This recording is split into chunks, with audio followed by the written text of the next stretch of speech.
Magandang umaga po sa inyong lahat at narito na ang ating 5 a.m. bulletin ng Bagyong C1 at live po mula dito sa Pag-asa Weather Forecasting Center. Isa na nga pong typhoon, no? Humina po yung Bagyong Uwan at nung matapos itong maglandfall dito sa may bahagi ng Aurora. So as of 4 a.m., ang huling lokasyon ng Bagyong Uwan ay nasa katubigan na po ng Bacnotan sa La Union. So nakatawid na po ito ng kalupaan ng ating bansa at ngayon ay patungo na sa bahagi ng West Philippine Sea dahil humina nga yung bagyong C1 matapos tumama sa kalupaan ng Aurora. Sa ngayon po ang kanyang lakas ay nasa 150 kilometers per hour malapit sa gitna. Ibig sabihin po nung nasa gitna, yung nasa may gilid po kasi nung sentro ng bagyo, yun yung eye wall, yun yung pinakamalakas na lugar po or bahagi ng bagyo. Kaya binabanggit natin na nasa 150 kilometers per hour yung kanyang pinakamalakas na hangin. Samantala yung pagbugso, ito naman ay nasa 230 kilometers per hour. Tinatawag din itong gustiness. Ito po yung mga biglang malalakas na hangin na dala pa rin ng bagyo. At ito'y kumikilos pa kanluran, hilagang kanluran sa bilis naman na 25 kilometers per hour. Makikita nyo po, no? So nababawasan na po yung mga lugar na may mga kaulapan. Kaya po posible po na mamayang hapon or mamayang tanghali ay mas mababawasan na yung mga pagbugso ng hangin, malalakas na mga ulan na dala nga ng Bagyong Uwan, lalo't palabas na po ito ng Philippine Area of Responsibility. Tingnan po natin muli yung pagtama ng Bagyong Uwan dito sa may bahagi ng Aurora na nakuhanan po base po sa ating Baler radar. So makikita nyo ito yung sentro, malawak yung mata ng bagyo hanggang sa ito ay tumama dito sa may area ng Aurora. At nung tumama po ito sa may area ng Aurora ay nabasag po yung sentro ng bagyo. Makikita po natin na bahagyang humina nga itong bagyo mula sa super typhoon category ay naging typhoon category na ito hanggang sa binaybay niya itong mga lugar po sa northern Luzon hanggang lumabas na nga patungo sa West Philippine Sea dito po sa may area ng La Union.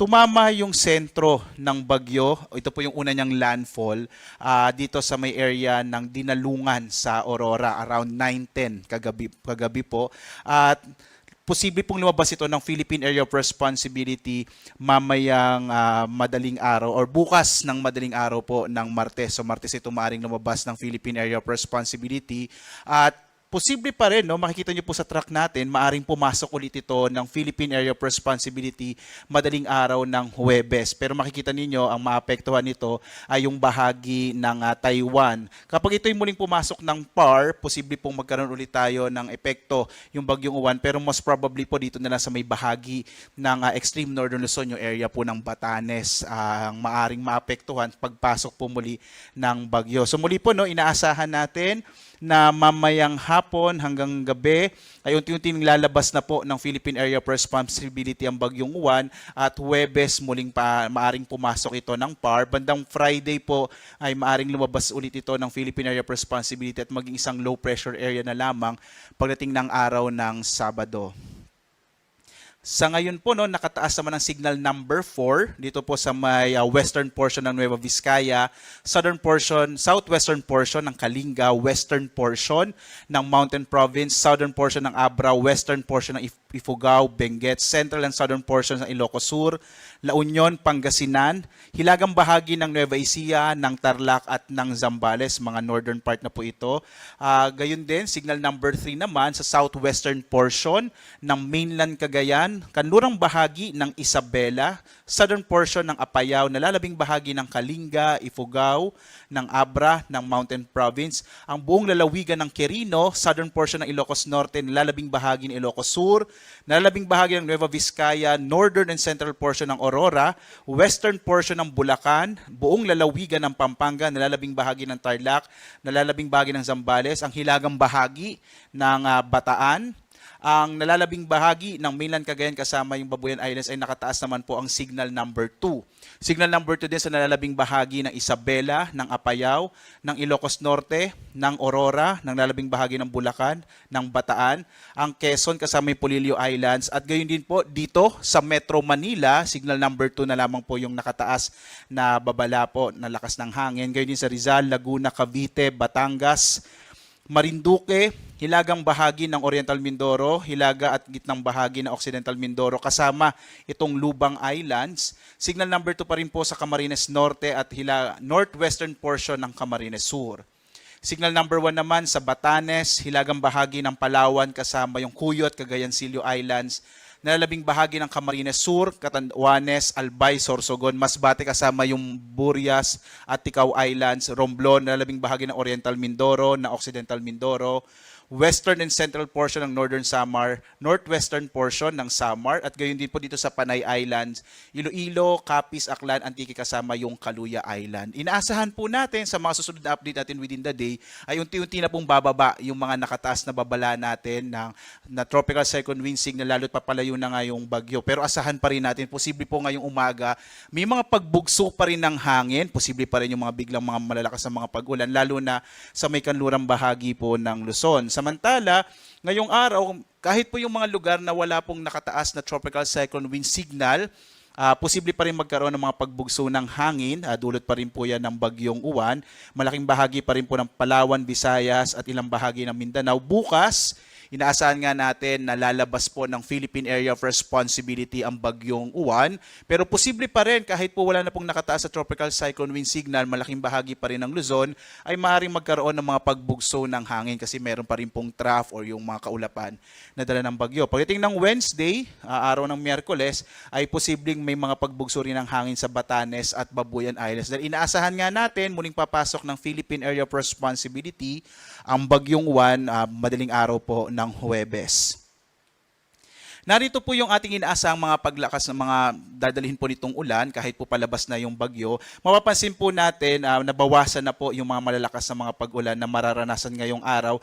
Nakikita po natin posible yung malalakas na mga pag-ulan ngayong umaga hanggang tanghali. Pero pagdating po ng hapon, posibleng mabawasan na yung mga heavy rainfall, no? Posibleng mga light to moderate rains na lang yung mararanasan sa malaking bahagi ng Luzon. Magbantay na lamang po itong nasa may kanlurang bahagi ng Luzon, itong Ilocos Region area at sa may western section ng Central Luzon sa Zambales. Posible po kasi dahil yung trough nito ay maaring magdala pa rin ng mga hanggang malalakas na mga pag-ulan na maaring magdulot ng mga flash floods and landslide. Pero ngayong araw, posible po bandang tanghali or hapon, malaking bahagi na po ng Luzon ay makararanas ng mababawasang mga malalakas na mga pag-ulan. Bukas po araw ng Martes, posibleng mas maulap na kalangitan naman at mga mahinang sa katamtamang pag-ulan ang mararanasan sa malaking bahagi ng Luzon sa paglabas nga ng bagyong Uwan ng Philippine Area of Responsibility bukas. Samantala po, meron pa rin tayong inilabas na storm surge warning, particular na po dito sa may kanlurang bahagi ng Luzon. Posible pa rin yung more than 3 meters sa taas ng alon po sa baybay dagat. Kaya mag-ingat pa rin po yung mga kababayan natin dito sa may western section ng northern and central Luzon, kung saan posible pa rin magkaroon ng mga daluyong or mga malalaking pag-alon sa may baybay dagat. Mas mataas kaysa sa normal na mga pag-alon sa may coastal areas po ng Luzon. Samantala, may nakataas pa rin tayong gale warning. Particular po ito dito sa may baybay dagat hanggang mga around 50 to 55 kilometers po mula sa coast ng ating bansa.